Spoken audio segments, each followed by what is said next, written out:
Good evening. I'd like to reconvene the public meeting for November 1st, 2023. We're reconvening at 8:51 p.m., 7:51 p.m. I should learn how to tell time. We're on item 8, bylaws. I apologize to the gallery. I know you folks are, Jonathan. Sorry, Your Worship, we just need a Come out motion of to in come back. camera. Yeah, come out in camera. Thanks. Your Worship, I would move that we come out of in camera at 7:52. Thank you. You've all heard the motion. All in favor? And now I'm reconvening the meeting, and we're back in public, and I apologize for the confusion. This has been an interesting evening, and I know there's a lot of interest in what's going on, and we want to get it right. We want to do the right thing, and we're taking a lot of time on this. We are on to the actual cemetery bylaw number 23-31, and Donna McCallum, or is it you first, Jamie? Good evening, Jamie. Thank you, Mayor and Council. So just to go through a quick overview of the presentation, there'll be a few parts to it. I'll be doing the beginning, just talking about council process and how we advertise council meetings, et cetera, how we communicate that to the public. Then Donna will get into the bylaw and the amendments itself. She'll be able to speak to that, and we'll have a few slides. Then we'll talk about fees and cost recovery, where CEO Scoble will weigh in, and then I'll wrap up. So I just wanted to give you that overview. So I'll be presenting information to support third and final reading of proposed bylaw 2331 to amend the cemetery bylaw. Slide. The bylaw was last updated in 2014. The updates are needed to bring it into line with the Cemeteries Act, as well as increase operational efficiencies, as well as ensuring long-term financial sustainability for the cemetery. Next slide. Now with regards to council process. Council sets a meeting schedule every October. These meeting dates are then published on the town's website. All regular council meetings are public and are live streamed on YouTube. Next slide. The cemetery bylaw, as proposed, was first discussed at the Committee of the Whole meeting on October 11th. After that meeting, the bylaw was part of the agenda for the October 18th meeting, which was posted on the website on October the 13th. At that meeting, council did give first and second reading to the proposed bylaw. Next slide. Members of the public can speak to the council in the public comments section of the meeting if it's something about on the agenda, as happened tonight. In addition, if they want to speak about something that's not on the agenda, they can make a request to be a delegation before council, which we also saw earlier this evening. Next slide. The October 11th meeting of council was posted on the website on Facebook on October 10th and 11th. The highlights of that meeting were then posted to Facebook on October 12th. The October 18th meeting was advertised on Facebook on October 17th and 18th, and the highlights of that meeting were then posted on the website and on Facebook on October 19th. Next slide. So I'll bring up Donna McCallum now to speak to the amendment specifically, but generally, again, the bylaw was last reviewed in 2014, so it's been a number of years. The master plan was brought before council in 2019, which we've used some recommendations to make amendments. They do encompass best practices as well as some administrative changes. And the operational updates to the bylaw aim to increase efficiency, make the cemetery safe for staff and visitors, and to ensure long-term sustainability and make sure we have a well-kept cemetery in the future. So I'll bring up Donna McCallum to speak to the bylaw specifically. Good evening, Your Worship and Council. Okay, so I've got lots of stuff going on here. Just give me 1 second. Okay, so as Jamie had mentioned, a lot of the changes that we're making are to get us in line with the Cemeteries Act and regulations. So some of the items that I've highlighted as far as getting us in the Act and regulations, sorry.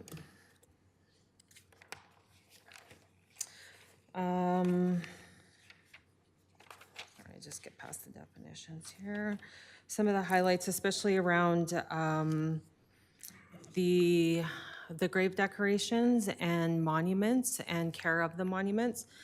I heard a lot of what the residents said, and I take a lot of that to heart. And the reason that we're updating this bylaw is not only just to get us in with the regulations, but to allow my staff some guidance on what to do with items in the cemetery.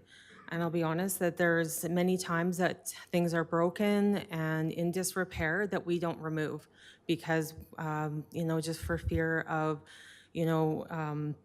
that this has happened before where somebody's accused of stealing something, that we broke it, that sort of thing, want us to pay to repair it.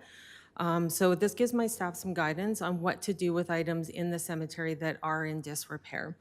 And with regards to regulations, there's, with the walkway situation, that's in the act, that we are supposed to have walkways in there. So I acknowledge that that was in the existing bylaw I didn't change anything in there, I left that, because we do need to look at putting some walkways in there, as well as markers that indicate where plots are. And we talked about wayfinding in the past, and that's something we need to look at doing so people can actually find.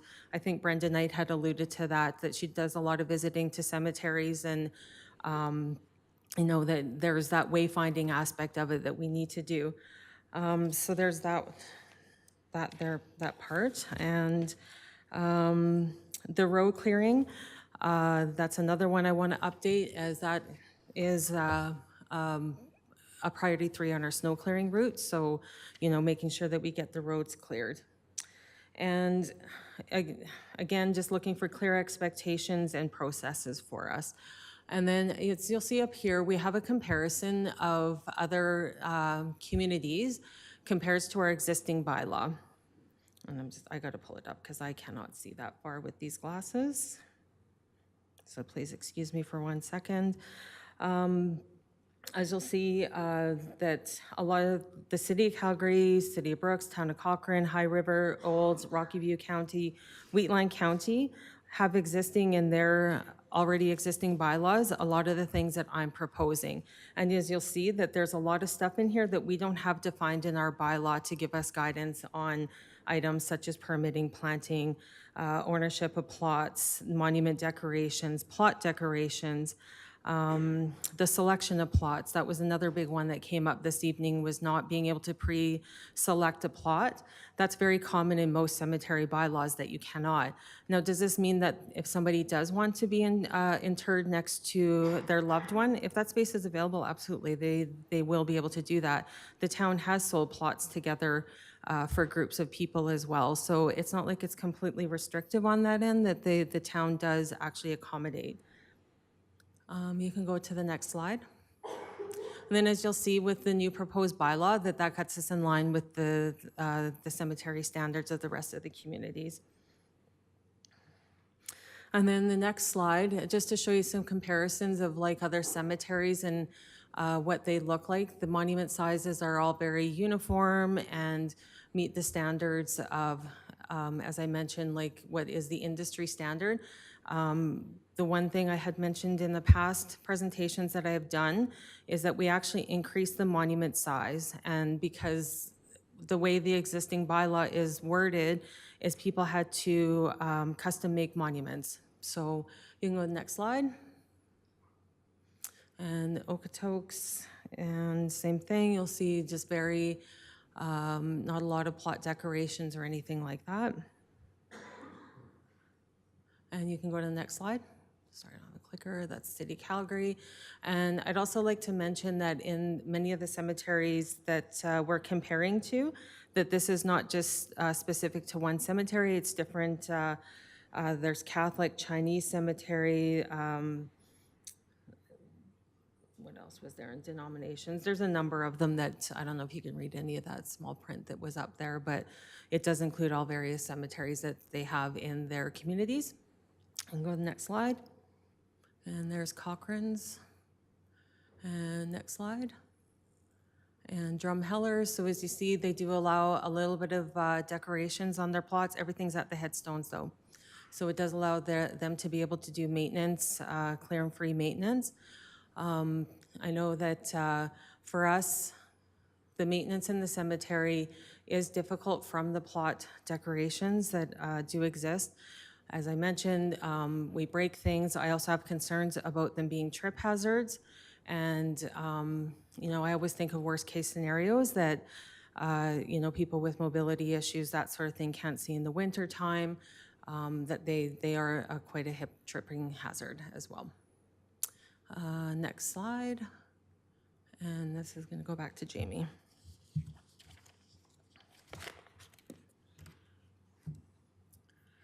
Thanks, Donna. I'm going to speak a little bit about fees and cost recovery. Just to be clear, tonight, the fees are not before you. We will bring that forward in the future, but this is just the bylaw that sets the stage for us to set those fees. So we will bring moderate fee increases likely to a future council meeting as the amendments to the fees bylaw and are aimed at making the cemetery again more financially sustainable in the longer term. Over the past decade, the amount of staff time needed to maintain the cemetery has increased. And one note that came out of the master plan in 2019 that between the years of 2016 to 2018, the cemetery was losing approximately $5,400 per year in that time frame. Next slide. So just to speak a little bit more about cost recovery, I'll turn it over to CAO Scoble. Thank you. So, typically, a bylaw is, or council policy is prepared, which defines a service level. And that's really what's before you. Whatever you decide on this is a service level. And once that service level is defined by council, then we look at the cost recovery amount, and a method to get that cost recovery is also determined by council. So that can be done in different ways. One is 100% property tax supported. So an example of that is our snow and ice control policy. There can be a hybrid of partial cost recovery and taxpayer subsidization. So an example of that would be our recreation fees, where it's subsidized to a degree, but the user still pays something. And then there's things like 100% user pays, which is an example of that, or as close as we can come to 100% user pays is our utilities. Next slide. So in terms of the cemetery, cost recovery has been what I would call a non-typical hybrid model. Specifically, it's a one-time fee for service in perpetuity versus the ongoing fees that you would see at a recreation center, whether that's monthly or annual or daily, or, it's renewed at a point in time in the recreation for some point in the future, right? It has an expiry date, and if you want to continue, you pay some more. Historically, cemetery fees have been subsidized by Strathmore property taxes. So in the 2019 cemetery plan, there's a bit of a typo there. We were charging $800 at the time for, an adult casket. The regional rate at that time varied from $600 to $3,000, with the average being about $1,500 in 2019. So since that time, our fee is now $900. So even at our current rates, we're still below what the average was in the area in 2018. Sub-regional, which I've defined as Wheatland County and the communities within its borders, service and regional service, which is extending beyond the county borders, has been provided without limitation by the town of Strathmore at fees generally lower than the Calgary region, as I just talked about. And cost-sharing support has not been provided by any of the sub-regional or regional communities that are using the cemetery. Next slide, please. So, as you go forward here, these are just some considerations for you to keep in mind. Does council want to modernize, maintain, or relax current cemetery operations and maintenance practices?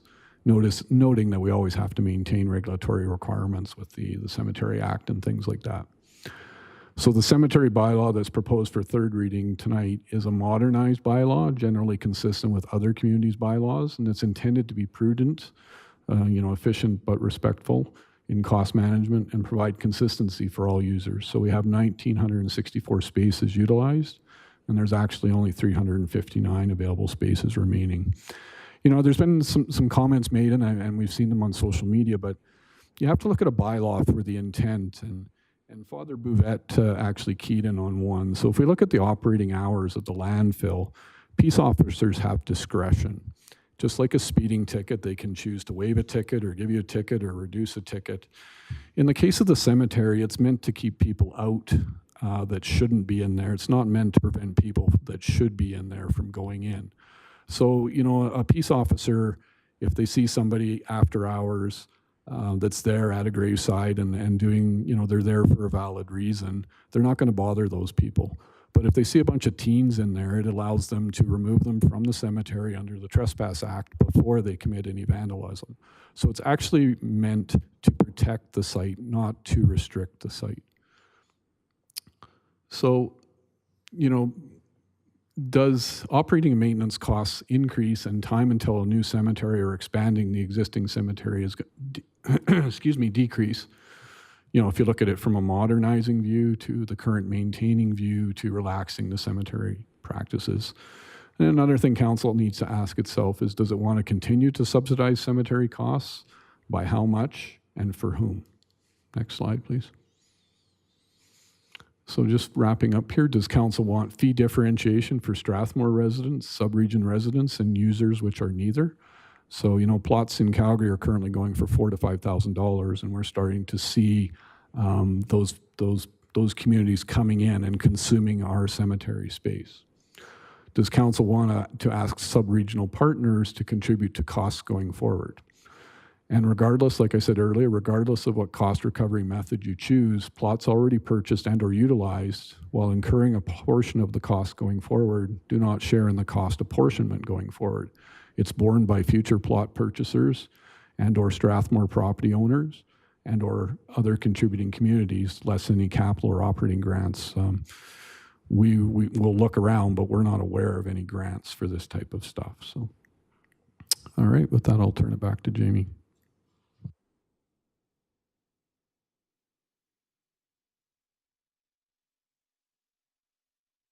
So just to summarize for council, the proposed bylaw that we have before you for third reading is in line with the Cemeteries Act. We have had a legal review done of it as well. I want to let you know that. It incorporates recommendations from the Cemetery Master Plan that was before council a few years back. We feel it's a reasonable approach that's consistent with other communities in the area. And staff is recommending tonight that council give third and final reading to the proposed bylaw. Next slide. If the proposed bylaw does receive third reading this evening, we'll bring forward some interim fees to be developed for council's consideration. Future fees may be higher, but we're going to do some more work on cost recovery. Again, the idea of getting contributions from other sub-regional partners, et cetera. So we'll look at, we'll also consider council's desire for differentiated resident or non-resident fees as well, but that's going to take us a little bit more time. But what we'll do is we'll bring forward some interim fees that we can implement for 2024 shortly here. That concludes my presentation, and we'll attempt to answer any questions. Thank you. Questions from councillors? Councillor Peterson? Thank you, Worship. I don't have any questions at this time, but I would like your leave to make a motion if that's possible. Yes. Your Worship, I'd like to move that this council defer the cemetery bylaw until the May Committee of the Whole meeting. And if I might speak to the motion, Your Worship. This will allow, sorry, no, we don't need to because the fees are coming back next week. Thank you. You're bringing the fees portion back, correct? That's correct. Thank you. I'd like to start out by thanking our staff for the considerable amount of time that you've taken. I know that you've taken to heart what the community's brought forward, and Jamie, Director Dugdale, and Donna McCallum, and all the rest of you, and the amount of hours that you've put into this and what you've brought before council is considerable, and it is considerate of the people that sit here tonight and the ones that have reached out. And so doing this, deferring this bylaw, gives time for council to consider and reconsider all of these ideas that have been brought forward and give them the fullness of the attention that they deserve. And it also allows time for the persons who ventured into this room tonight to explore some of the excellent ideas that they may be able to incorporate into some future rendition of a bylaw. And I know that that there will be opportunity for them to work. So many people came forward tonight to say that they were really interested in working with us. And so that is very, very encouraging. The reason that I have asked for the May date, as you noted, for our people here and at home, Council has a pretty strict parameter under which they need to operate, and that puts tremendous pressure on staff in terms of all the things that are on your plate. And so then this gives capacity for it to fall within this period. So it does those two things in consideration for the work that we need to carry out and in time for the consideration that we have. Your Worship, that's why I'm asking for this council to consider deferring the cemetery bylaw until May. Thank you, Councillor Wiley. Yeah, I'm in favor of moving this to a committee of the whole meeting in May. Just for anyone listening, a committee of the whole meeting is where the council gets together and we have time to go through the bylaw, to really consider everything that we've heard tonight, to go through the different amendments that some of us councillors might be bringing forward, to try and balance things out, to debate. A committee of the whole meeting is not a vote, so we won't even be under the pressure to make a decision that night. We'll be able to take it all in, and then the vote would happen at a later date. So I think this is a very good motion that gives us time to really consider all the things that have been brought forward. So thank you for that motion. Thank you, Councillor Wiley. Councillor Montgomery. Thank you. So I just wanted to thank the public, actually, for their feedback. I'll speak for myself, I guess. I have, some limited experience, I guess, with things like cemeteries and especially the town cemetery. And so it's beyond helpful for me anyways to hear feedback from the community on what you guys think of the legislation that we're passing. And so I really just wanted to express my appreciation for the people that reached out to me and the people that have come here today to share their views on this proposed bylaw or the proposed bylaw amendments. We are here to serve the community, and we are here to listen to the community, and that's one of our main functions in this job.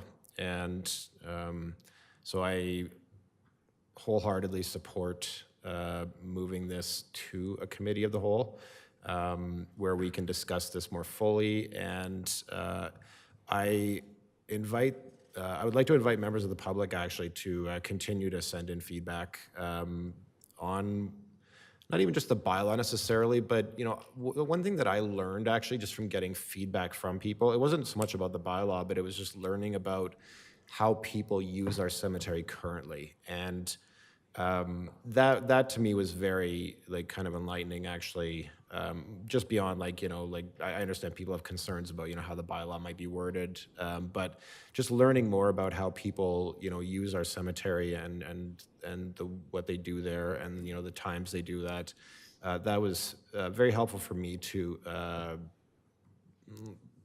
refine my perspective on the matter. And so I hope the rest of council will support this, and thank you, everyone.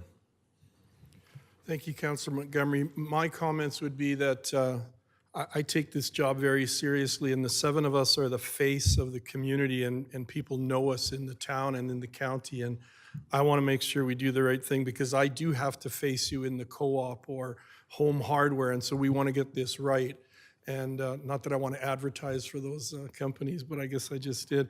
But we want to get it right. We want to be able to, it's not easy to make decisions sometimes, but I want to make a decision that I can live with and that I can, as I said earlier, face people in the community.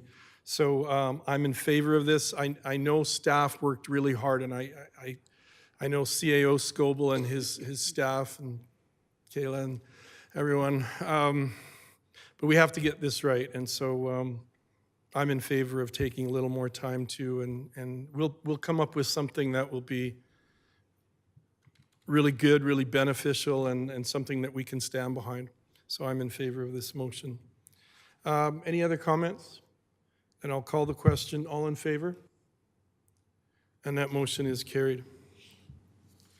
Thank you, Jamie and staff. Councillor Peterson. Thank you, Worship. I just wanted to say that if Brenda Knight's idea, the QR codes come forward, I'd really like to write Mr. Huckstead's code. But what I really want to say, Your Worship, is in all seriousness, I want to take a moment to thank Wheatland Funeral Home and the work of Francis Van Bussel and his family, who've been here since the early 80s. They have been caring and compassionate, faithful servants to our community, and I am incredibly grateful for all you've done. Thank you very much. We move now to item 9, business, 9.1, the 2024 proposed operating and capital budget. And for those of you who have come specifically for the cemetery bylaw, nothing else will be done tonight. You will not insult us if you leave. We will be looking at this again in May.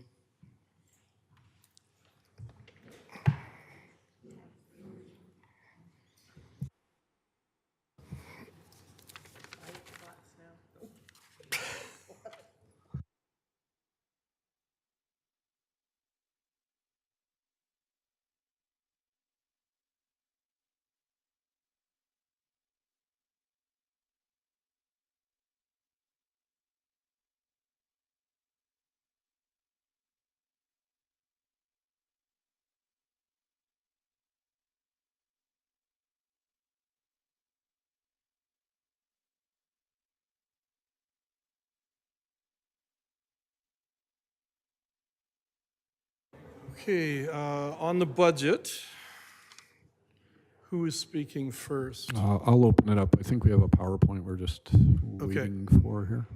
Thank you.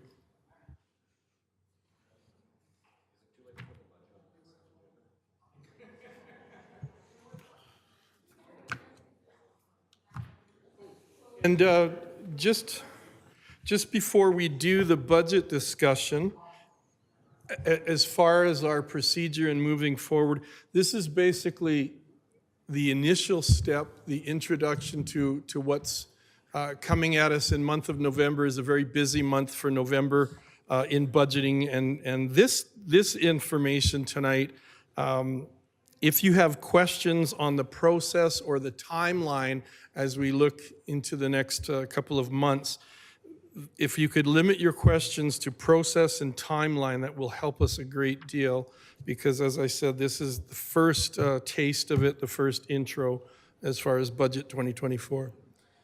Thank you.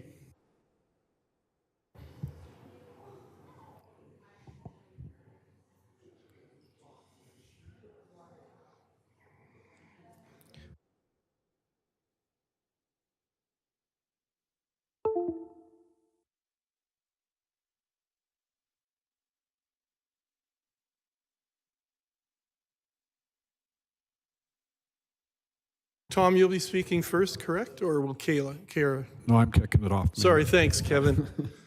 I've been so confused tonight.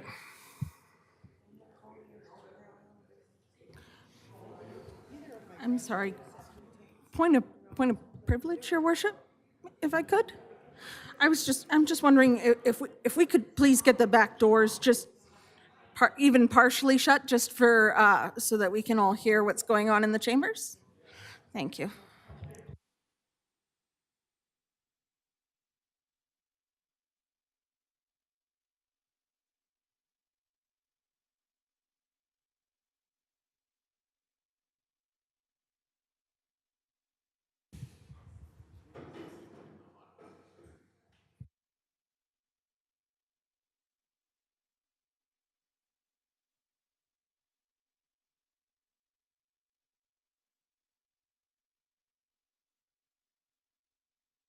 Yeah, I think, how's the PowerPoint coming on?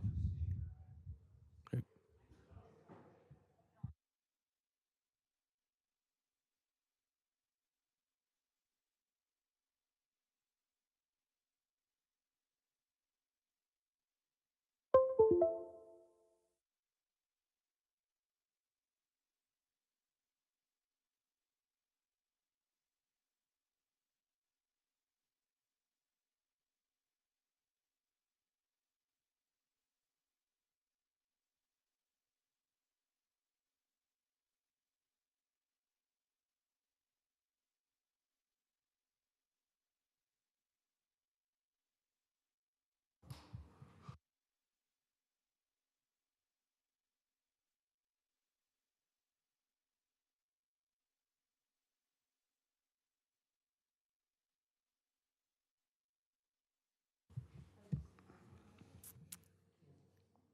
Okay, we good to go? All right, we're ready, Mayor, when you are. All right. All right. So this evening, I'm pleased to introduce the proposed 2024 budget. Administration does recognize this is a difficult year for residents and businesses, as we have all been challenged by yet another year of high inflation. We expect that the town, along with residents and businesses, will continue to still feel the impacts of the hikes in prices across the market in the next year and perhaps even years after that. So in developing the budget, focus has continued to be placed on reducing debt and building up reserves for the future, all the while maintaining existing programs and service levels. You'll recall that our senior leadership team and leadership team went through an extensive review as part of the 2023 budget to reduce expenses and find efficiencies where we were able. Our team undertook a similar exercise this year, and I'm confident that the budget before you represents those same principles. So with this, administration is proposing a total tax increase of 5.05% for both residents and businesses. For comparison, the 2023 tax increases were 4.9% for residents and businesses. This represents both a prudent approach to the current year to continue building, continue programs and services and maintaining current infrastructure. You will see that due to the prudent fiscal management of this council, we have been able to expand the capital budget to complete additional projects that are necessary for the community in 2024.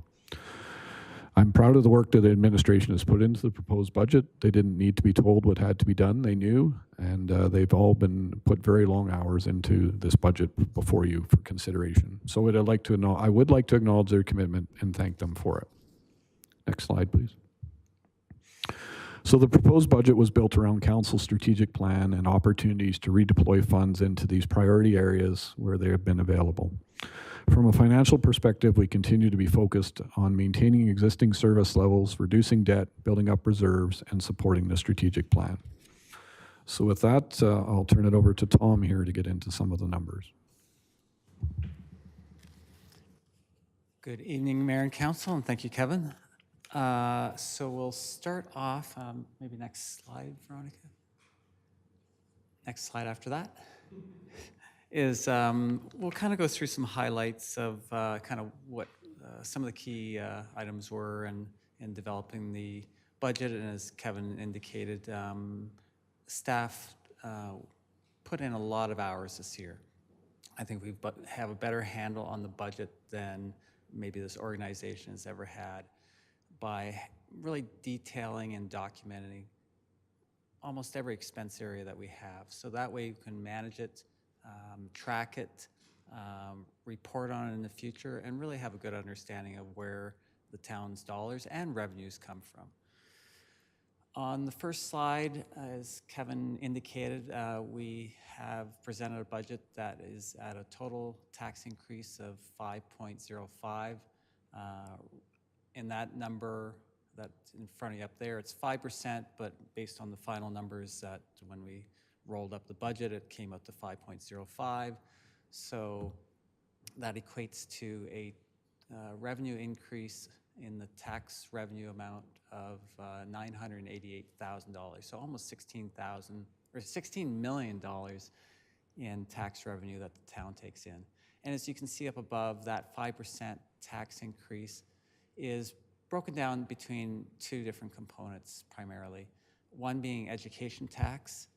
We've estimated that at 1.6% increase. We won't know that number until probably March or April once the province comes out with their requisitions. Last year we estimated, I think, around that 1.5%, 2% last year. And if you recall, the education levy came in lower. That provided savings of about $250,000, which we pumped back into reserves. So if we have that opportunity this year, that would probably be a recommendation that we would probably bring back to council. But also if education levy came in higher, then we would lower the town's revenue and lower our reserves accordingly to balance that out. So it's kind of a guesstimate at this time. So that's a breakdown, and based on that number, then we're showing a 6.4% increase on the municipal side, with a large increase from that going into our capital reserves so we can fund our capital projects. Next slide. And as I go through these slides, if you have any questions, just needing clarification on something that's presented before you, please ask. This is a slide that we've presented before. Sure, could you go back a slide? Because, yeah, there's the two numbers in our agenda package. There's the 5.05% tax increase, and then there's the 6.3% increase. So just help me understand this. I heard everything you said. Yeah, so But let's put that in dollars. So I'm a property tax owner. I own the average price house in town. I think you said last year was around $350,000. What percent increase do I see my property tax going up on my bill? you would say if you were average, 5%. So my tax would go up by 5%. So So if you were paying, say, $3,000 in property taxes last year, 5% increase would be $150. As Okay. we saw last year, I think with that sample or that average single-family property at about $350,000 assessment, I think we showed a $149 increase last year. What this would equate to, and I just ran the numbers, I think after the presentation was circulated to council, that would probably come in the range of about $160 to $165 for next year. okay, thank you.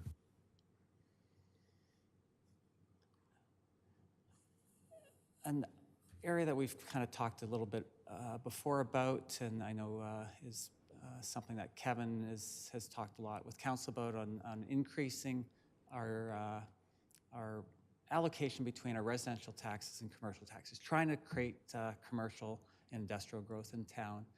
And you can see that, say over the last 4 years, we're typically in that 19 to 20% range.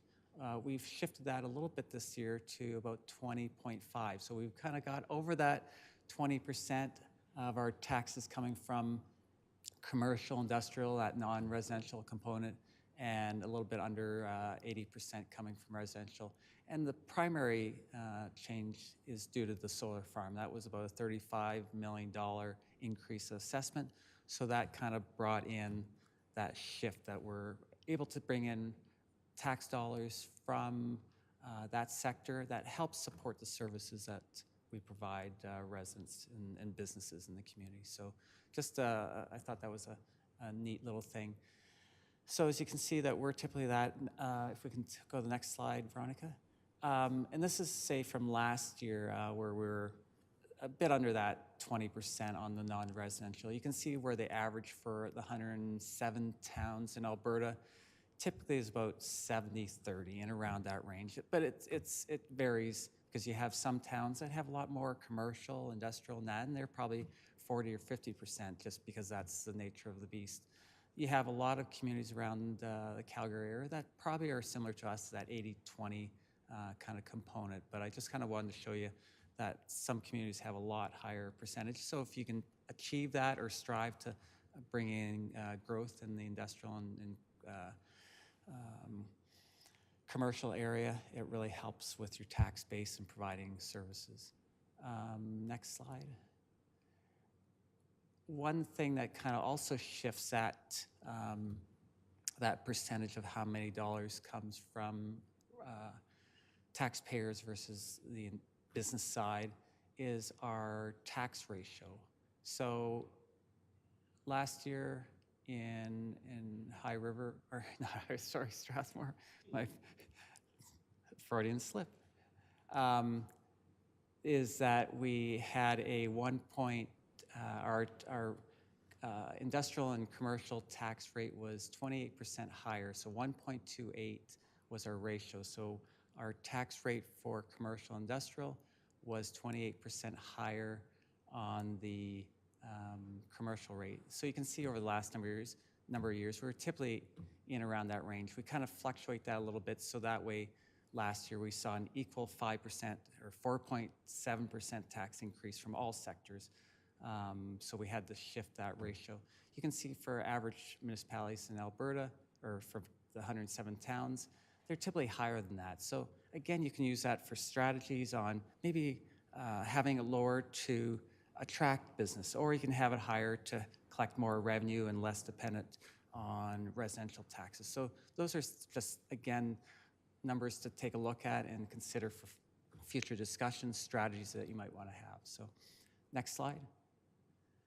As I indicated earlier regarding the tax increase, and I don't think this was in your package, is based on the average assessment last year was actually $368,500 on a single-family home. Year before it was $340,000. We don't know what the average assessment's going to be for next year. What we've done right now is done a guesstimate based at 6% increase. We don't know if that's high or low. I'll be chatting with the assessor actually tomorrow. I've been trying to get some numbers from him to try to give us a gauge of where our assessment values are going to be going next year. So I've done a 6% increase on that, bringing the average value up to $391. And then based on that, what would we see, say, at a 5% overall tax increase? That would be about $168. So in that $160, $170 range. And again, that I wouldn't lock that figure in yet because that could be dependent on where our assessment values are and just some final shifts in the numbers, but kind of gives you that ballpark range of what that impact would be. Next slide. And then what would be the impact on commercial assessment? It's hard to compare commercial properties, so a $1 million assessment is kind of that base figure that we use. How many dollars does $1 million in commercial assessment bring in? And as you can see, I think from last year, the increase was about $600. This year, we'd probably be looking in that $600 to $700 range. So next slide. As we reported when we presented the rate bylaw to council a few weeks ago, a couple weeks ago or a month ago, we were kind of looking at a 4% utility rate increase across the board. We had a little bit of a change in the water where we had a slightly higher increase on the residential side for water and a slightly lower on the commercial side.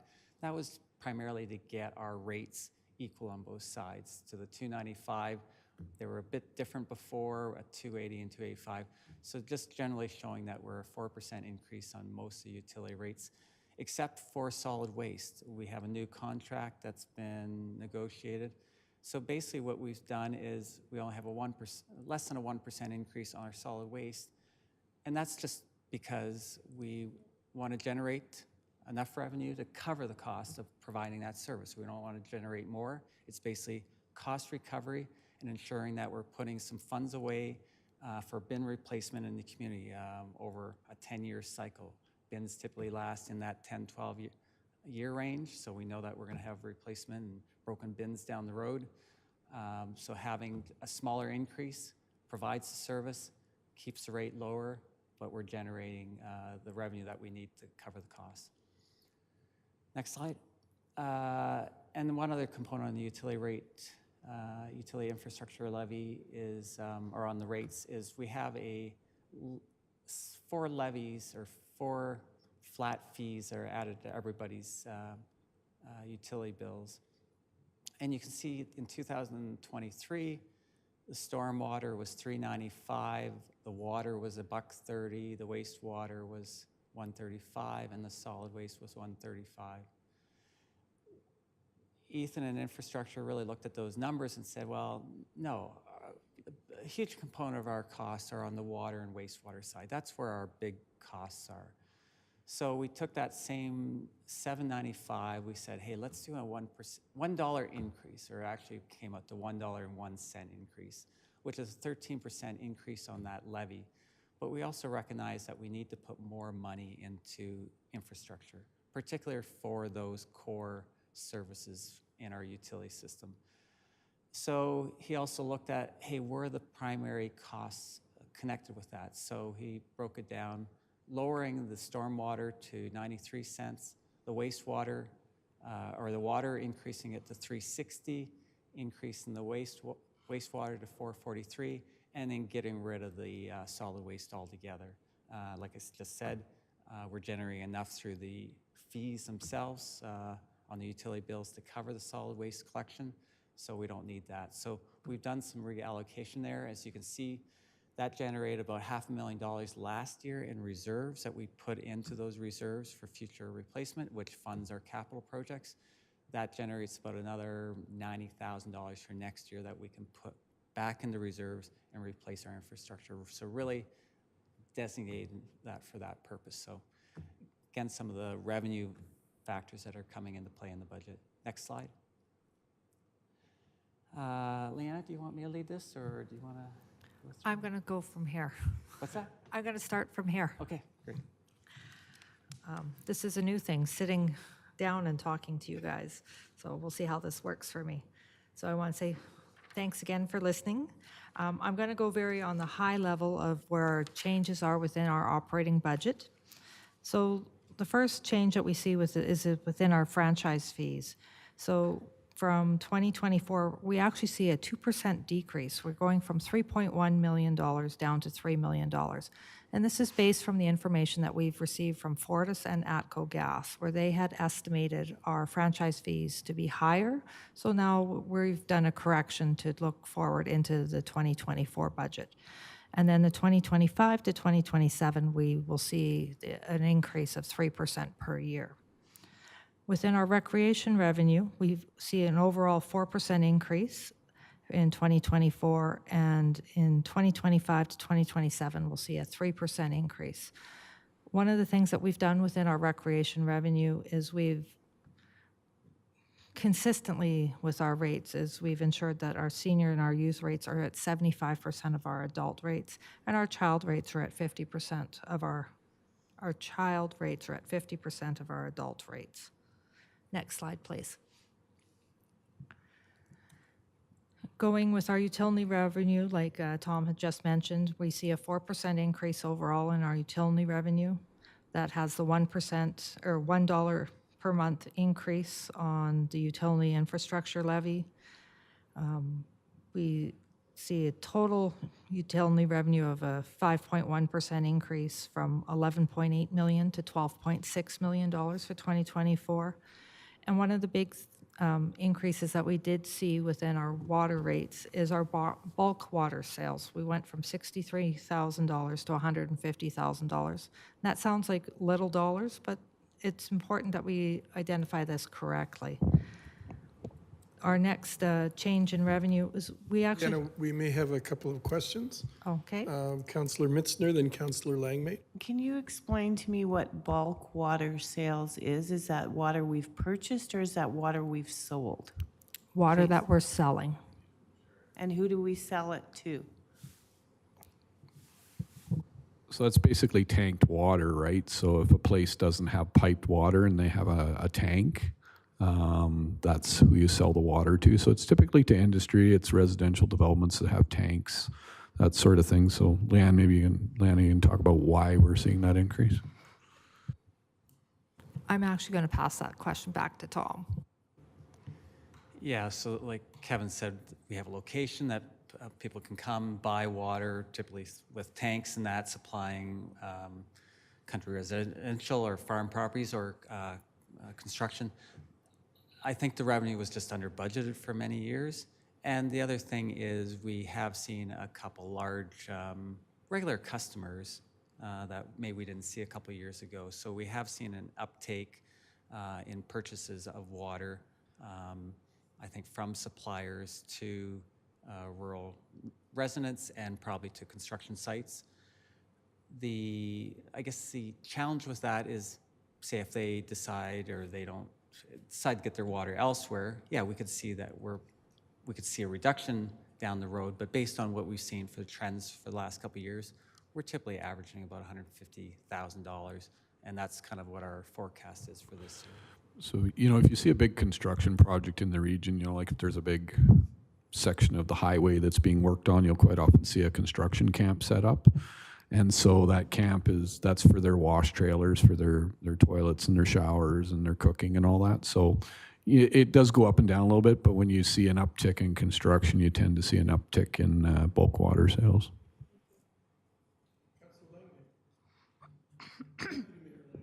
I'm fine with counselor. I think it should be actually Deputy Dog Langmate. I like that best.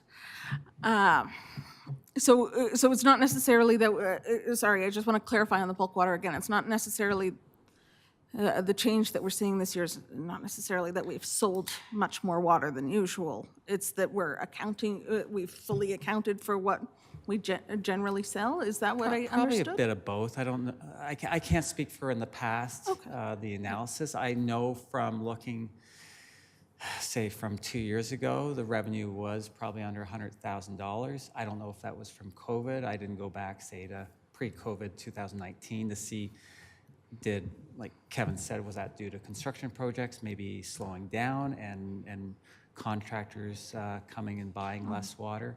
But definitely, we have seen an uptick, and based on our revenue for this year, we're probably going to be in that 150,000 range, so we budgeted that for next year.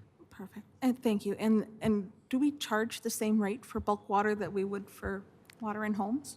No, it's a higher rate. I think it's $5 and... I don't need I'm- specific numbers. That won't make a difference to me at this point. I just wanted to Yeah, understand whether we're charging the same or a little It's bit more. higher What's the- because, yeah, we have a facility that we have to maintain, look after.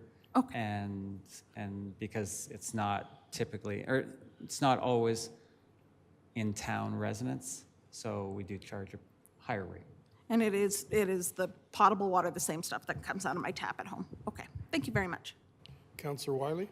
Since we've stopped your train anyway, what was the 2022 tax increase? Does anyone recall, or do you have a record of that? It's 4.9. So I know 23 was 4.9, but I was wondering about the previous The year. previous I think it was year 3.9. Was 3.9. Thank you.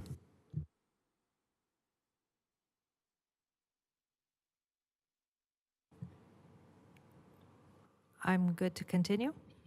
Okay, thank you. So our next change within our revenue is we actually see a decrease in our operating grant revenues. This is due to the provincial government discontinuing the MSI operating grants.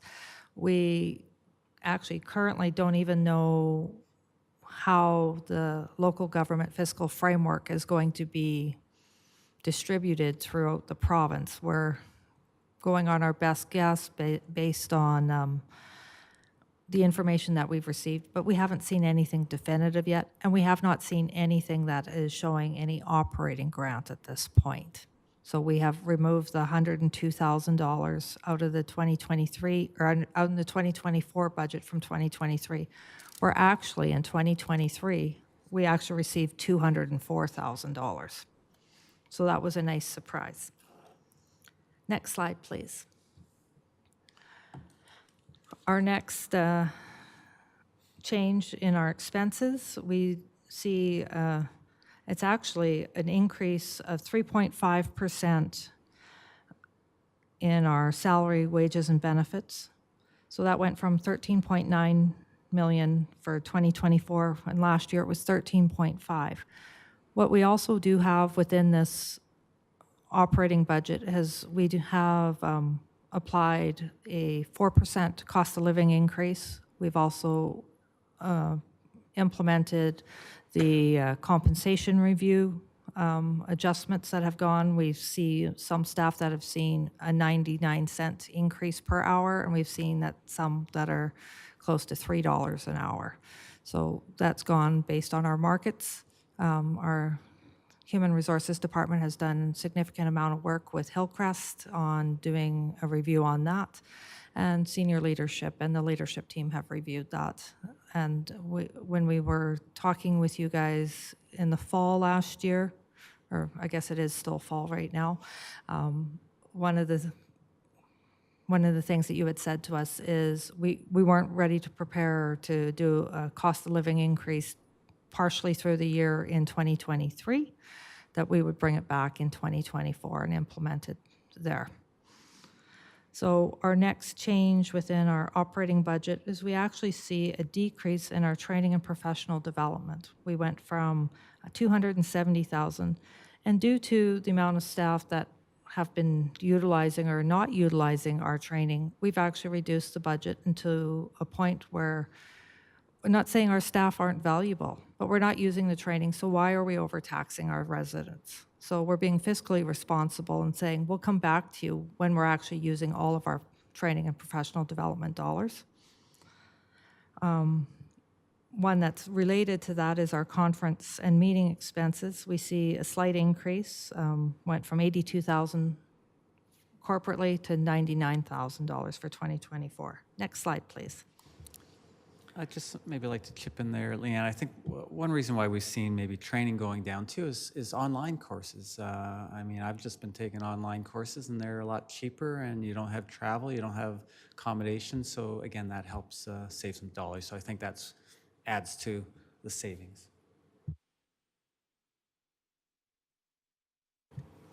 Thank you, Tom. So our next change in our expenses is we're looking at an increase in our insurance. I hate to say, we're looking at a 12% increase. That's very scary. I certainly hope my personal insurance doesn't go up that much because I'll be shopping around. I know that the town is being fiscally responsible and we're reviewing where we're getting our insurance.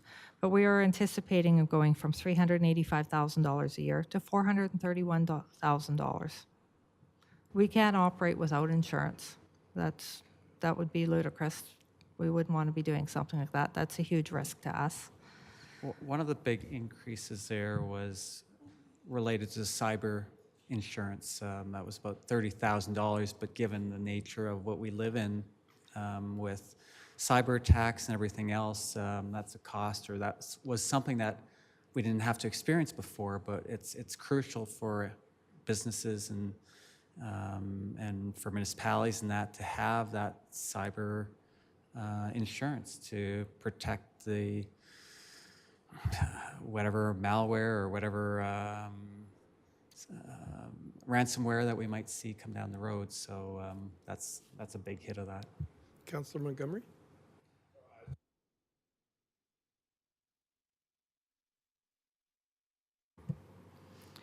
Our next change in expenditures is in our electricity and natural gas.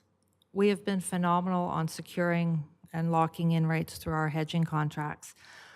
What we can't lock in quite as tight is the commodity rate. Or no, I almost called you Councillor Scoble. CAO Scoble. You had that term nailed in for me the other day, and is it the commodity piece on that one? Yes. Yes? Okay. Sorry. Didn't mean to put you on the spot. So it's a 13.5% increase. This is one of those questions that we've been asked. Why are all of our rates going up? Why are our residents complaining that we can't afford everything? Well, there's certain things that we're not even in complete control of here. We can lock in through hedging contracts. We're much better on locking in longer hedging contracts than what you can for your residential contract. I know for mine at home, mine expires in May of next year. I'm really scared to see what my next kilowatt per hour is. Deputy Mayor Langmaid and then Councillor Peterson. Thank you, Your Worship. I was just wondering if you might provide some more Can't hear information. you. Thank you. I was wondering if you might be able to provide some more information or insight around what might happen in 2027 that we're anticipating an 8.6% increase that specific year. I know it's not this year, but I'm just curious what we think might happen that year. Based on our information that we have with, excuse me, I'm a little tired today. I was moving my father yesterday, so I'm a little shell-shocked today with just sore muscles and everything else. That's when our hedging contracts run out on our electricity. So this is what their best guess is, and maybe it'll come down. I'm hoping it doesn't go up. That's the context I was missing. Thank you very much. Thank you. I think one of the key things there is we had such a good electricity rate for the last number of years, and unfortunately, the contract is a new contract next year, and as you all know, yeah, the rates have gone up, our rates are going up, and our natural gas is then the 2027 piece, and we'll see another rate shift then. Councillor Peterson? So I think I'm understanding now, but when you talk about commodity price, tied into that commodity price is also impact of some federal jurisdiction issues that we're all facing. All right, I don't need to go into it. Thanks. Next slide, please. Our next changes in expenses, we're actually seeing a decrease in our postage, freight, and courier of going from 73,000 down to 54,000. It's wonderful to say that we've got a 26% decrease, but it's very small in our total budget. Our next one, we have a 27%. That should be increase. Yeah, I was That's an going to error say on my that's part. an increase, That's an but increase. it says decrease. So we're going from $116,000 up to $148 in our telephone and radio charges. So what is the radio charge? Do we have a channel or a commercial, or is it radios for the vehicles? Through the chair, we have a number of radios, whether it's municipal enforcement, fire, and things like that. So there we have radio licenses, and that's what they're associated, not to mention operations and things like that, so. Thank you, Mark.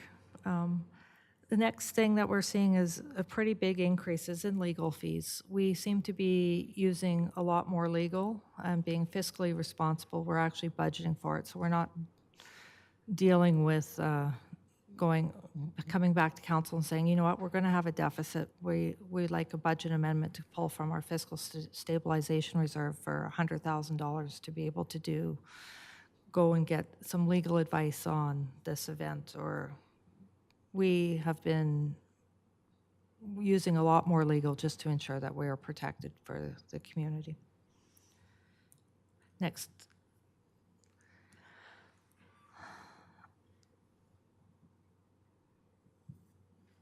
So our next increase, what we're seeing is a 4.5% increase, and this is going from $2.7 million to 2.8, and this is for our RCMP contract.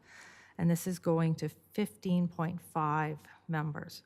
Actually, we could be budgeting for all full membership, but we have never actually used all of our members. We're normally only using a portion of them. So one of the things that we're trying to do is being fiscally responsible, not overtaxing our residents. It does come, though, with a cost, is when we do use all of those members, we are going to have to come back to council and say, we need a budget amendment. As we've seen over the past number of years, we very rarely get even close. There's a number of leaves, medical, maternity leaves, and I know Sergeant Will Gosh has been here in the past talking to you guys about that. The next one that we have an increase in is our building maintenance and repairs. We went from $157,000 overall to $228,000. This is to deal with the maintenance of our buildings, and we're using the money. So let's budget for it correctly. We're finding that because we've been behind on so many maintenance things that we've deferred, now we're getting to a point that we actually have to do them. So being fiscally responsible, we need to ensure that we have the money, being able to ensure that our staff stays safe, our residents are safe, and we don't have liability issues for any of our residents. I think there's a couple things here, Leanna, where you've touched on some good points, but we also have some aging infrastructure. We have a pool now that's pushing 25 years old now, so it's getting to that point where the maintenance is the wear and tear from the chlorine and everything on the infrastructure from that.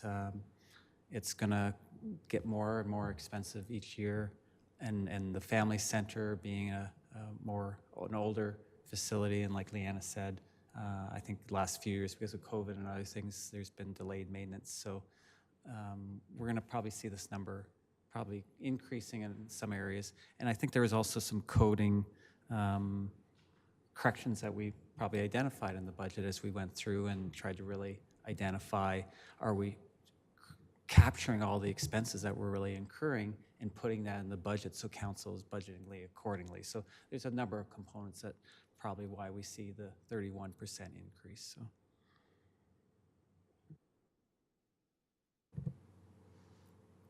So our next subcategory of where we see a change is in our safety equipment and first aid supplies. We went from $83,000 in 2023 to $105,000 in 2024. Next slide, please.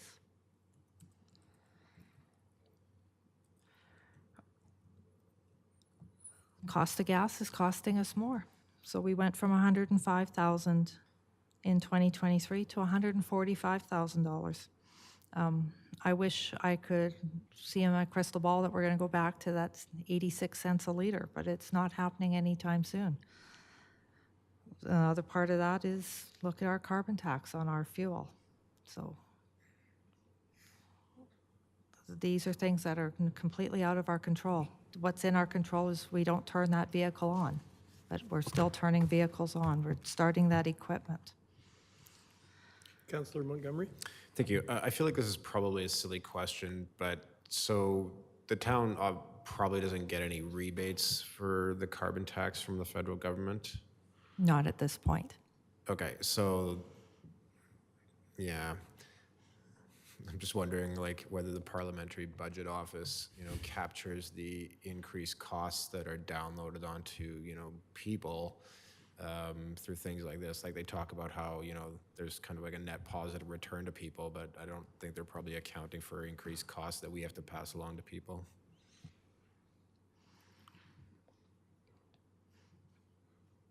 Next item we already covered. I was going to say, I'm sure I've already it's a talked about this one. duplication. Next slide, please. We were just going to highlight that one more time for us. So our debt and interest payments, we have a 0% change. Isn't that nice? We'll have an increase in our principal payments because our interest, we're paying more of our debt down. Councillor Wiley? Yeah, it's not just nice, it's fantastic. So that's the hard work coming from our administration to pay down those debts, increase reserves. It's just been something that I've really appreciated. So in all the doom and gloom of the things out of our control, that's something in our control, and it's great to see. Thank you. Well, I think the key thing here is, there's no increase this year, but next year we'll start seeing decreases. So particularly in 2026, we will start seeing that going from 2.6 probably down like 2.3 and continually grow because we have one major, or I think we got two major debt instruments. I think the one for the Calgary water supply line, the East Calgary water supply line, I think that debt was 20 years. I think that expires 2026. That'll be coming off the books. And also we had one debt instrument on this building for 5 years that will be ending in 2026. So we'll have two big items coming off in that year. And I think we had mentioned the council before about when we talked about the reserve policy, as our debt lowers, really strategizing and using that to go back into your infrastructure or into your reserves to handle future capital projects where maybe you don't need to borrow. You'll be able to save up the money so you don't have that extra cost from borrowing. So really strategizing, and that's why we do a 4-year operating budget, is really to show these items coming down so you can start preparing and budgeting accordingly, whether it's utility costs or reserve increases or debt decreases, having that ahead of the game so you can plan accordingly. So, sorry, Leanna. That's absolutely fine. Thanks, Tom. So our next thing that we're seeing is an increase in our transfers of reserves. This majority of this is coming from our increase in our rates, our utilities. So we've gone from $1.3 million to 2.4. And I believe we've put additional amount into our capital reserve besides just from our utility reserves. Yeah, we majority of the 2.4 is coming from utilities. We have a little bit, 100,000 going into operating, but the majority of the 2.4 is utility. And I think this is a great important trend for this community and this council is to see this increase, so that way you have the dollars to meet the needs for the capital replacement, whether it's your current capital replacement or down the road, whether it's water lines, sewer lines, replacing facilities that are aging, and this amount probably needs to be up in that $8 to $10 million range at some point in time to be able to replace what you have. You probably have close to, I'm going to say, $800 million in assets that you own. I know we just did some calculations on the underground infrastructure, and that was $300 million alone if we had to replace all the water, all the sewer lines, wastewater treatment plant, pump stations, whatever it is. It's over $300 million just for that alone, and we haven't factored in roads and other components yet. So that's an exercise that we're going through to help provide guidance to council. How much do you need to be putting aside into reserves so you can manage those demands down the road? So this is I think a great step forward for the organization. Councillor Wiley? Thank you. So all that being said, is administration still comfortable that that's enough of an increase into the capital reserve? No, but I don't know of any municipality that's doing it, right? So, some communities have like a 1.5% RMR surcharge, repair, maintain, replace. That's the problem across the country right now, is that the funding is not going into the infrastructure. And quite frankly, that's just to maintain or replace it, right? It doesn't include climate change effects. So, like a 1 in 50 year storm is now a 1 in 10 year storm. They say like the standard for stormwater is a 1 in 25, but the new standard's a 1 in 100. So, we're not putting enough money away to replace, and we're certainly not putting enough money away to upgrade for whatever the future holds for us for climate change. But it sounds to me like you have a plan, and if each year we're seeing those kinds of significant increases in our reserves, then it's more of a gradual thing. And Yes. there's a plan. But I'm saying Strathmore is not alone in, it's good that we're tackling it, but we're certainly not alone in not being able to fully fund it either. It's a nationwide problem. Yeah, and at this point, we as council need to stop also spending the reserves. That would be ideal. Deputy Mayor Langmaid? Deputy Dog Langmaid. I'm going to get that stuck in your head until it sticks. My quick question is, when it comes to reserves and transfers to capital reserves, how did we do aligning with our new policy that we put in place for that, where we kind of outlined some guidelines on where we might want to get to? How did we do? And I know it was the first year, so I don't expect 100%, but just curious, how did we do aligning with that? Well, we're well below the targets, but I think we also still need to develop some of those targets. Like I said, we need to know what our infrastructure value is and what that future replacement cost is, because it's kind of like you might have a car that's 10 years old and your car is only worth a couple $1,000s now, but to replace that car is maybe $50,000. So what's that replacement cost? Knowing the value of what it is now, yeah, you might get some residual or salvage value, but what's it going to be to replace a one block of water main or underground sewer main, say 50 years from now, because it's maybe 30 years old now, it's going to be 80 years old, 50 years down the road. So you always have those replacement things that are going to be coming up, and how many dollars do we need? And what's the current value of replacing that now will help guide us to be able to prepare those plans for council, so we can come back and say, this is what you really need, and have some teeth behind that, and then work towards those targets. Absolutely, thank you very much. I know that this is an iterative process, and that every year the goalposts will change a little bit and we'll have to revise our plans and we will just, that's why we do this every year. We look at it every year. And I just wanted to ask for the update on that. And thank you very much. And thank you for the work you've done to get it as close as we could. Yeah, like Kevin said, this has been something that, whether it's FCM or Alberta municipalities or whoever, has been talking about the infrastructure deficit for years. So it's not a new item, but it continues to grow. And when you hear about municipalities having a water line that's 110 years old, or I remember, I think last spring or last winter, City of Toronto had a major downtown water line, 125 years old. It was in for replacement in the next 5 years, but it was 120 years old, and it blew. And the cost of that downtown being ripped up, and you don't rip up stuff in downtown Toronto without it impacting other stuff. So I can't fathom what that ended up. Probably cost them more than if they had just gotten around to replacing. And that's what you're always trying to balance out, is how far can we go? Absolutely. And anecdotally, I read a news article about a municipality. I can't remember off the top of my head right now, but they found one of their water lines was actually made out of wood and constructed like a barrel.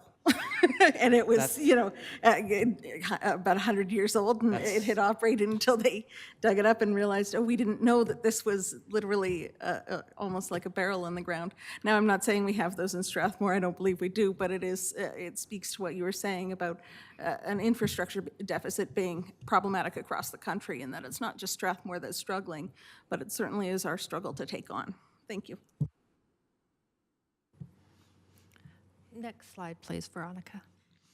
So this next slide is going to show, we've got two major points here that we're wanting to show on this slide, is we want to highlight, we've stayed consistent with the amount of money that is actually subsidizing our taxes that are coming from utilities of $2.5 million a year. It's kind of scary. So in a perfect world, we would want this to be zero. But $2.5 million increase to taxes is significant. I don't think I'd want to be a counselor trying to push this one through. But the other very important thing that I want to emphasize here is look at what we were putting into our capital reserves from utilities in 2023, $389,000. 2024, almost $1.7 million. 2025, about 1.7. 2026, almost $2 million. We're gradually increasing this. But this is where we need to start talking strategies with council on how far do we want to be subsidizing our taxes for utilities. And I'm not saying we need to do this immediately, but we need to be thinking about these things. Next slide, please, Veronica. So this slide here is just showing basically our money that we've been transferring to operating and capital reserves from 2022 to 2027. So in 2022, we were at $781,000. 2024, we're at $2.5 million. That's an amazing increase. I commend you guys for that. That's huge. We need to get better, but it's a start. By 2027, we're looking at $3.2 million. Another great feat, but we still need to get better. As Tom had briefly mentioned earlier, we should be looking between that $8 and $10 million a year going into reserves. But it's a start. We started with reserve policy earlier this year, and we're going to get there. Do we need to put on our property tax bill? Maybe we need a 2% increase for a new fire hall. Is it a new hockey rink? Is it a new swimming pool? Right now, we don't have the money to do these things. So anything like that is a tax increase. But we need to start thinking about these things. Next slide, please, Veronica. So last week, I feel like we talk weekly, guys. We had in the 2023 budget of $430,000 in our community group funding. This was the ones that came to council and asked for money besides the ones that are on agreements with the town. 2024, we're looking at $441,000. What they're asking for, though, is $884,000. We have some tough conversations we're going to have. Administration is going to have some recommendations for you on what we think is feasible. But this is your budget, and you guys have the final decision on these. So as you see, and I'm going to pick on the poor library board. Last year, we gave them $341,000. We're recommending a slight increase of $351,000. They're asking for $407,000. This is your decision once again. So we will come back to this in council deliberations, but this is food for thought right now. We had others, community groups come and ask, some in excess of $300,000. They also gave us some other alternatives on how they could do this, or how they're asking us to do this. But every ask is still dollars coming out of our pocket. So is it money that we're not putting into reserves? Another council decision.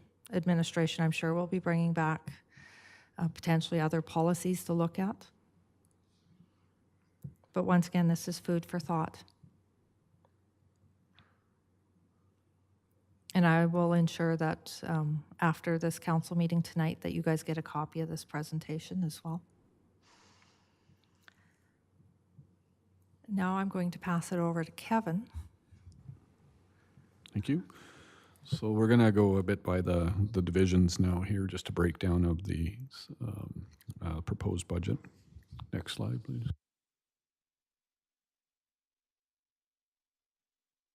Sorry. In my area, which includes HR and economic development, in terms of revenues, there's been a decrease in user fees and sale of goods to realign with actuals for $5,000. So I'm talking about the revenues right now.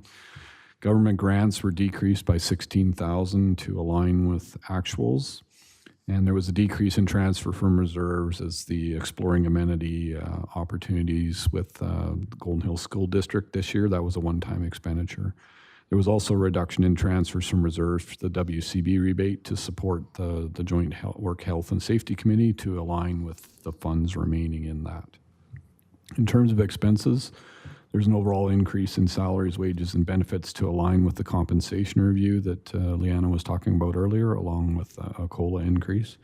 So the compensation review, we can talk about that further, but it's not across the organization. It is targeting, based on the external work we did, it's targeting employees that or positions and functions that are not competitive within the region. So again, it's not across the board, but it is making adjustments for those that we feel we need to be more competitive on. And any full-time equivalents that will form part of the pool to support with special projects, et cetera, were transferred to this cost reserve. But we've also cut that by about half to, again, try and find some savings to present. There was a decrease in contract and general services, given that the exploring amenities opportunity with Golden Hills was a one-time expenditure, along with reductions in contract services for economic development that were offset by an increase in programming expenses. And HR reduced corporate training and legal expenses in order to support the temporary HR associate, which we'll talk about in the next slide. So here we currently have a temporary HR associate. We've managed to find internal efficiencies to cover pretty much the salary of that individual to keep them on staff temporarily at this time. And so the business case that's being put forward is actually to cover benefits for that, not as much as wages. Next, we'll talk about capital projects. So there's only one capital project in my area, and that's wayfinding, which is proposed for $75,000. So the wayfinding signage would help residents and visitors to move around the community. Existing signage does miss some of the opportunities and has a number of different styles. So this project will create a unified, easy-to-understand template and roll it out across the community in 2025 and beyond. So the funds in the budget would be used to develop a strategy by a consultant, which could then be used to build future capital projects in years to come. So with that, I'll turn it over to Kara to introduce the proposed budget in her area. So thank you, Council. Our following service areas are financial services, legislative services, communications and marketing, risk management, and then information technology. So next slide. Under revenue, there was an increase in user fees and sales of goods for tax certificates, penalties, and cost of taxes to align with actuals. There was a slight decrease in operating grants and other revenue to align with actuals. There was an increase in transfer from reserves in the amount of $26,500, which is a carry forward from 2023 for the completion of the cybersecurity and IT strategy. This work was started in 2023, but won't be completed until 2024, which is why the funds have been moved. Overall, there was a decrease in salaries and wages and benefits as assessment services was contracted out, but this was offset by implementing the 2023 compensation review and COLA that Kevin and Leanna mentioned earlier. As mentioned, there was an increase in contract and general services due to contracting out assessment services, along with an increase in legal fees to align with actuals that Leanna mentioned earlier. There was also an increase in material goods and supplies to support with community events. We also increased our transfer to reserves to fund non-reoccurring expenditures such as the election, which only occur once every 4 years. What this means is that we put a smaller amount away every year so that it reduces the hit when the expense actually occurs. With the increase in revenue and the slight overall decrease in expenses, there's a net reduction of $25,600 in our department. Next slide, please. So we have 3 business cases in the budget. The first one is the asset retirement obligations. So under section PS 3280 of the Public Sector Accounting Standards, an asset retirement obligation is a legal requirement associated with the retirement of a tangible capital asset. Typical examples of asset retirement obligations which fall under this scope include closure and post-closure obligations associated with landfills, building with asbestos, end-of-lease provisions, decommissioning of fuel storage tanks, firewater holding tanks, or septic beds, removal of radiological contaminated medical equipment, sewage or wastewater treatment facilities. The town has identified 3 buildings that were built prior to 1985 that possibly will require the expenditure of funds to remediate the facilities prior to disposal or sale. A budget of $5,000 per property has been established to have a building assessment completed to determine whether these sites are contaminated with any of the material that could be a future liability to the town. The 3 properties are Westlake Public Works, Lambert Washrooms, Lambert Centers, and the library. The next business case is the addition of the AutoCAD license. This is to bring the license up to the current standard, and without it, the staff member in question cannot use the license and will result in an inefficiency for the organization due to unnecessary delay. The final business case for our department is the citizen communication form integration. There was a lot of work done by our staff to automate the CCFs when they come in. This cost is to allow us to continue with the automation moving forward and therefore results in an organizational efficiency because we don't need a staff member to manually handle this process moving forward. Next slide, please. So we have 3 capital projects. The first capital project that we have is the decommissioning the existing highway sign when you come into town. This sign is no longer operational at this time and cannot be fixed. We are recommending that a wayfinding strategy is, as Kevin mentioned, is adopted so that the town can look at a corporate approach to signage, which would also include entrance signs. Once the strategy is complete, we recommend that we include funds in a future capital budget to replace the sign at the locations identified. The second capital project is converting the building security system at the SMB to be the same as our other facilities. There have been multiple issues with the existing system that have resulted in code access issues, alarm calls, door locking issues, etc., which has resulted in overtime costs for staff, as the majority of these issues have occurred outside of normal business hours. By changing the system, we eliminate these problems and ensure that the management of the alarm system is efficient moving forward. The final capital project is for the ongoing replacement of laptops, monitors, and phones. Municipalities have an evergreen program for IT software, which means that some of it gets switched out every year, and this is what it would be used for. So with that, I'll turn it over to Mark to go through community and protective services. Thank you, Kara. So as you indicated, Community and Protective Services comprises a number of frontline services that deliver an array of services and programs to the community. As you can see, there includes FCSS, municipal enforcement, fire and emergency management, and recreation and culture. Next slide. Thank you. So we can see here we have a number of increases on our revenue. There's a $12,000 for increase in fees for user fees, increase in government grants such as our SILP and social prescribing grant from the United Way. We have some decreases in licenses and permits to align with actuals, and some increase in other revenues that aligns with actuals within the organization.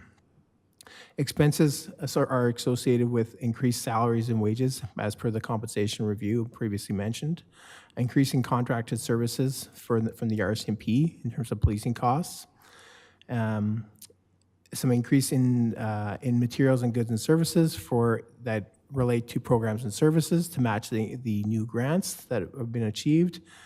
And then we have some increase in transfers to the organizations and individuals as per the community funding night.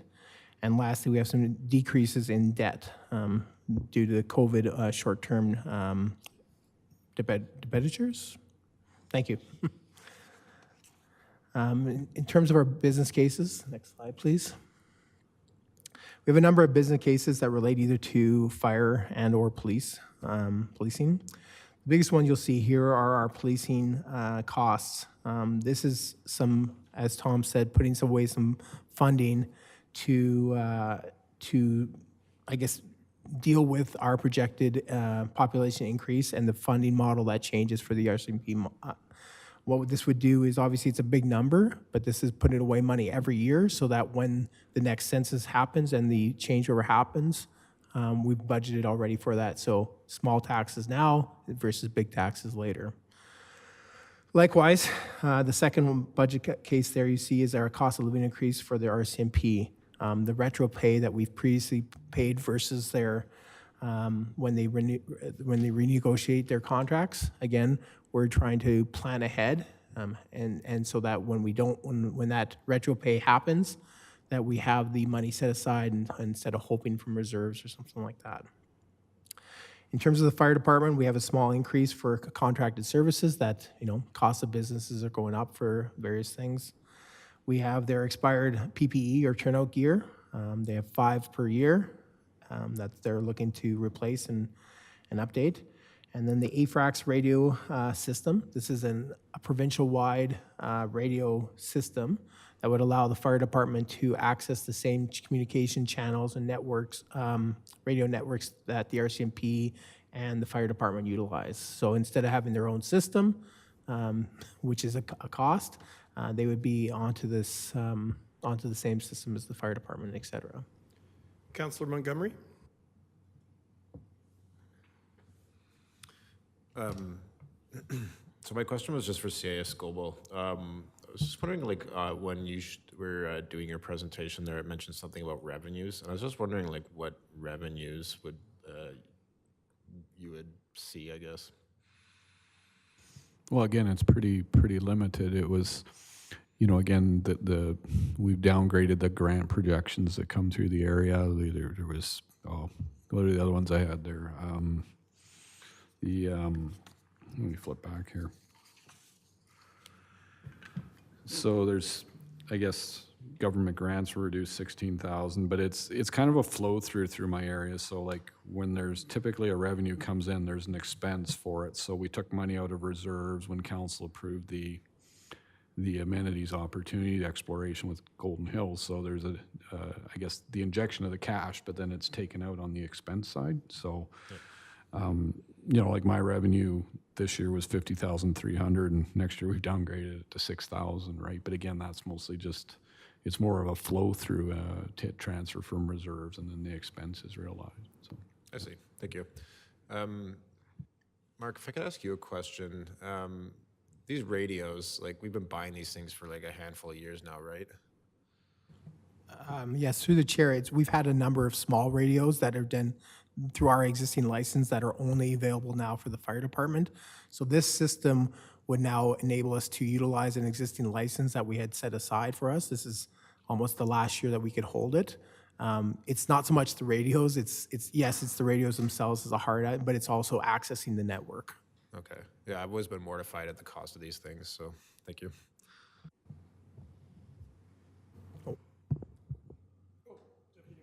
Thank you. For the AFRAX, something like that, radio, the radios has the work already been done on, like, is the initial radio bouncer thing on the telecom tower where it needs to go to make the radios work, or does that still need to be done by? This system is actually independent of that, of our radio tower. This is a provincial-wide, I forgot to mention that, this is a provincial-wide system. Yeah.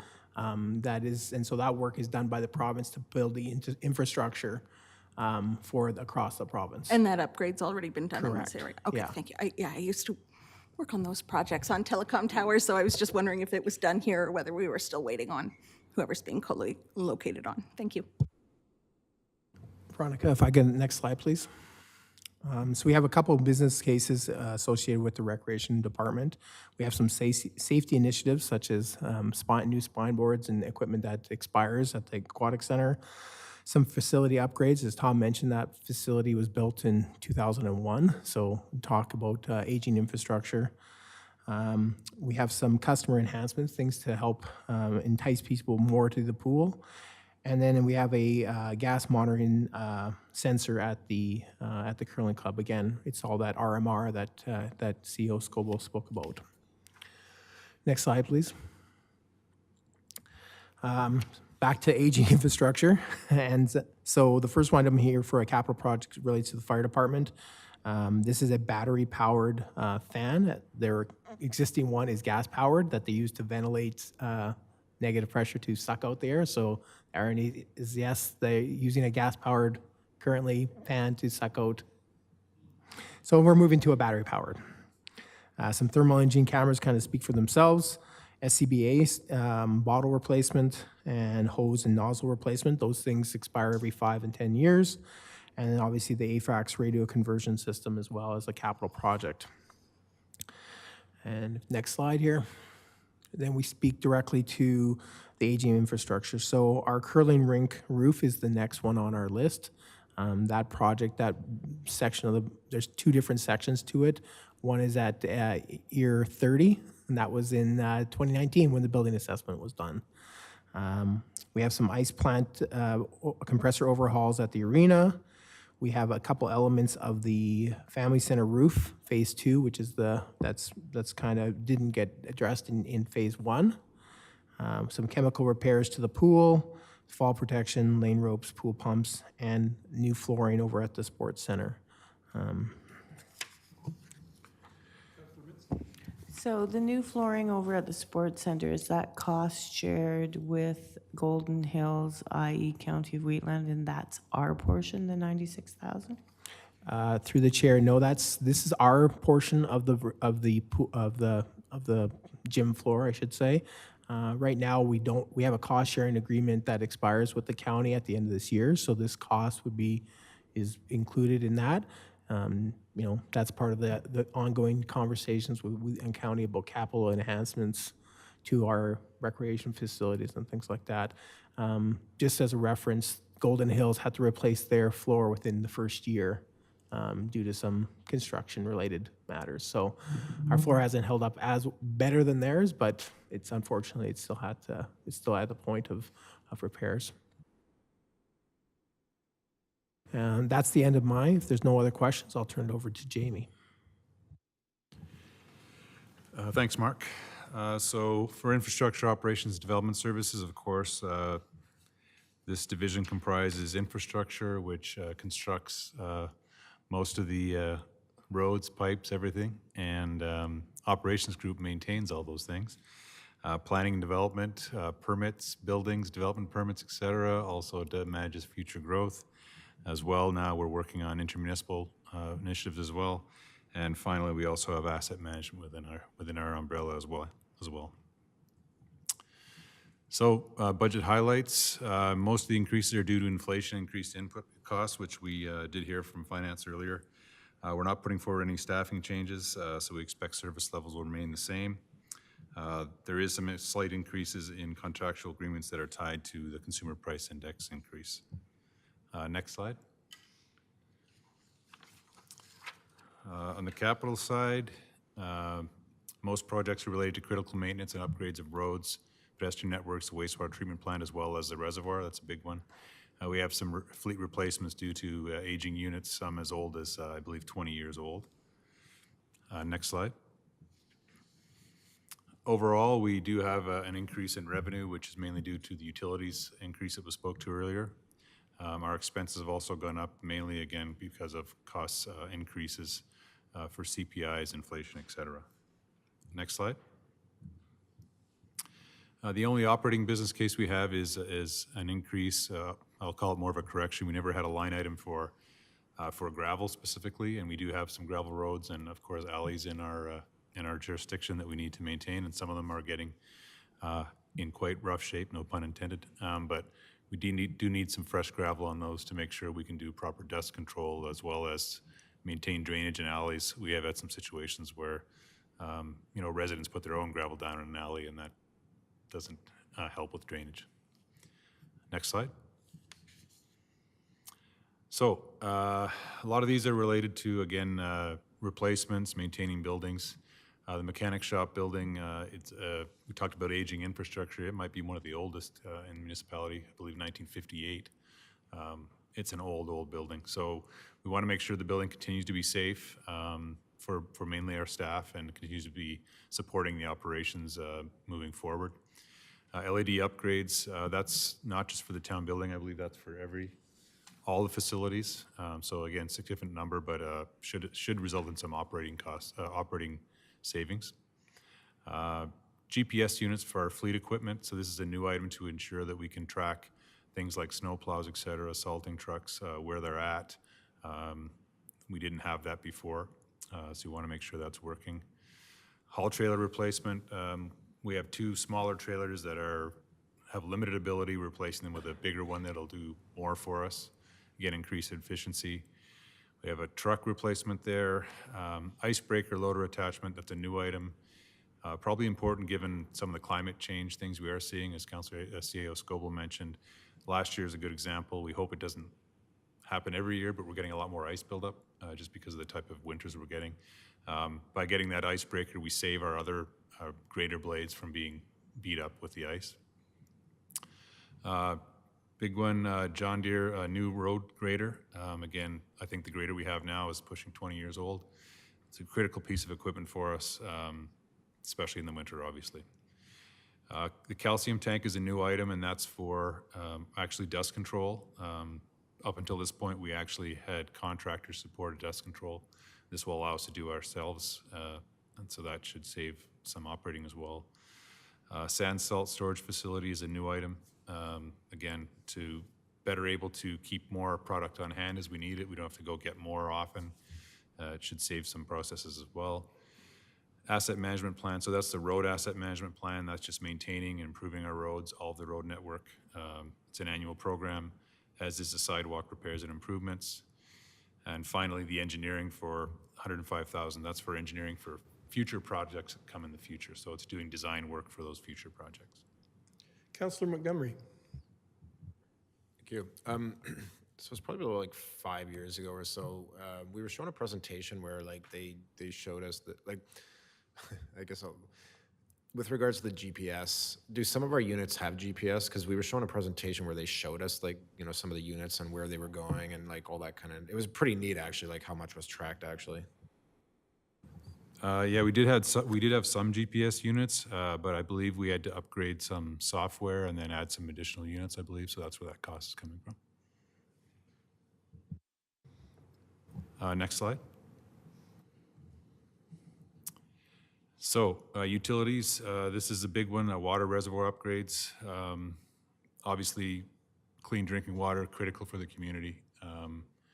We need to make sure that that's up to par and up to standard, so that's a big one, but it's critical. Lift station upgrades, all of these things are wastewater treatment plant upgrades. They're quite technical, some of them quite expensive, but again, we need to maintain our standards, maintain provincial standards. So all these items are critical to do that. Next slide. In the parks area, we have a couple of more replacements. We have, again, a couple of truck replacements. Christmas lights, that's an annual program. I believe that's in the budget every year. Pathway life cycle repairs improvements similar to the road asset and sidewalk asset management, $75,000. So it's about kind of improving the pathways we have, but also kind of doing some small connections if we can do that within that budget.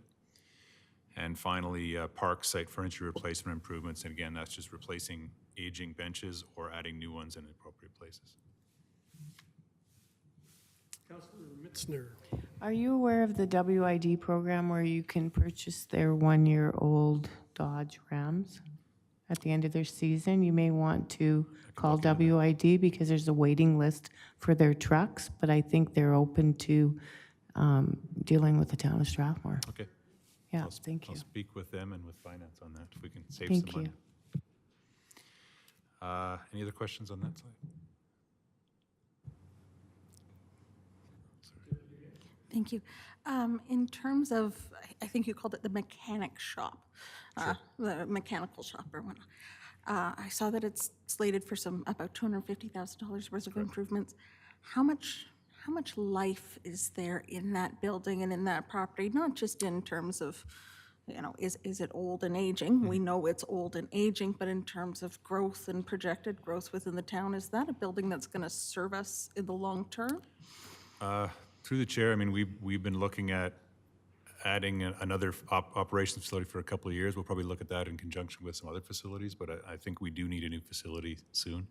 I don't know if CA Scobel wants to add to that, but yeah, we need to. Yeah, get new there's facilities. potential for some sunk cost here. We kind of need it to maintain operations and maintain service on the vehicles.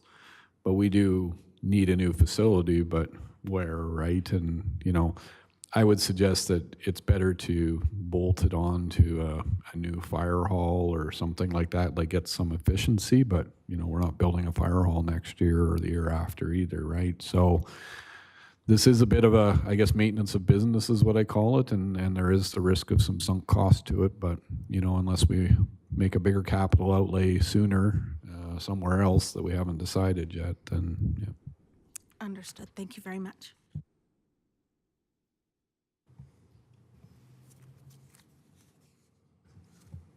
Thank you, Jamie. Oh, Councillor Wiley. Sure, I'll probably have to fill out an inquiry about this one, but just with the curling rink, is it? Yeah, I'll need to get a business case on that because I'm curious how much money it's subsidized and how much use the curling rink still gets. But you probably don't have any stats like that off the top of your head, so.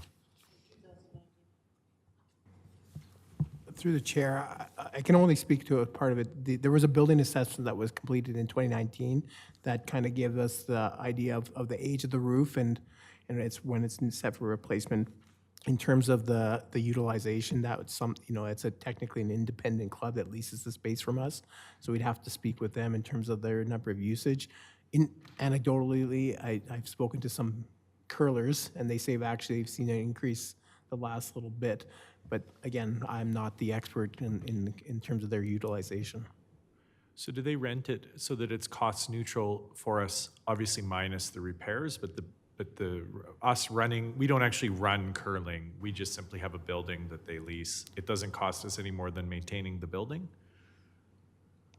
Yes, through the chair, we have a lease agreement with the curling club. They operate the curling rink and things like that. Our responsibility as per the lease is to maintain the building and its infrastructure, roof, washrooms, curling plant, et cetera. Okay, no, actually that answers all of my questions. Thank you. They have been increasing their numbers. They have a men's league on Monday, ladies on Tuesday, mixed on Thursday and Friday or Thursday. And they've done a lot of learn to curl clinics to try to attract young people. So it's, I think they've been working hard. Councillor Mitzner? Is there any room for expansion? I call it the rat race, but anyways, your Spruce Park Public Works spot? The town bought the building off of Rat Ray, was the construction company, so I call it the Rat Ray building. But is there additional space there to build another building? Through the chair, I mean, we haven't done, I doubt it, we haven't done any detailed work there. Are you talking about the Orchard Park building, our new building, the ops building? Yeah, but over in Spruce Park, where Donna's office Yeah. is, yeah, over Yeah, there. I mean, it's, Or yeah, I over don't. there that way, okay. Yeah, I There mean, is land to the west of the back fence, but it would have to be leased from WID. WID, yeah. Yeah, and then we wouldn't own it. Any other questions? Thank you to all of you for presenting. Yeah, really good.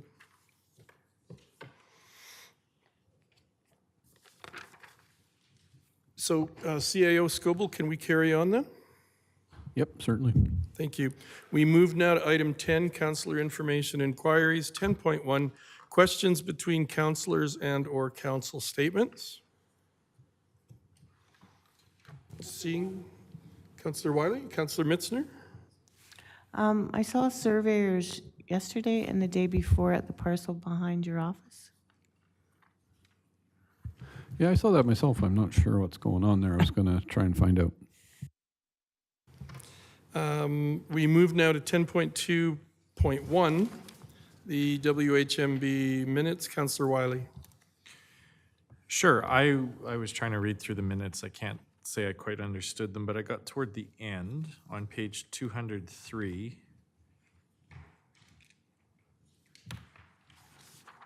I was just hoping that either Councillor Wagner or Councillor Peterson could help me understand at the very bottom. At the moment, the Housing Management Board could be requiring another $2 million to continue moving forward. What's that about?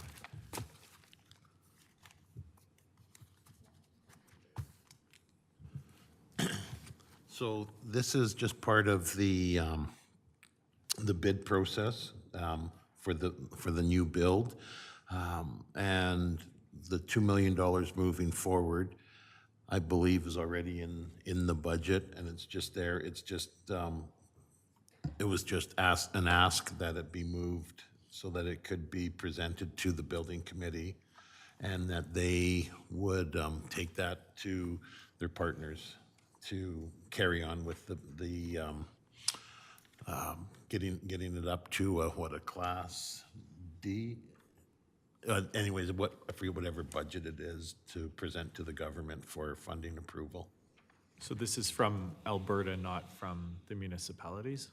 This is money in WHMB right now. Oh, okay. Councillor Mitzner. What is the target date when we find out if we made the cut with the? Be in the new year sometime. I think they were saying January or February.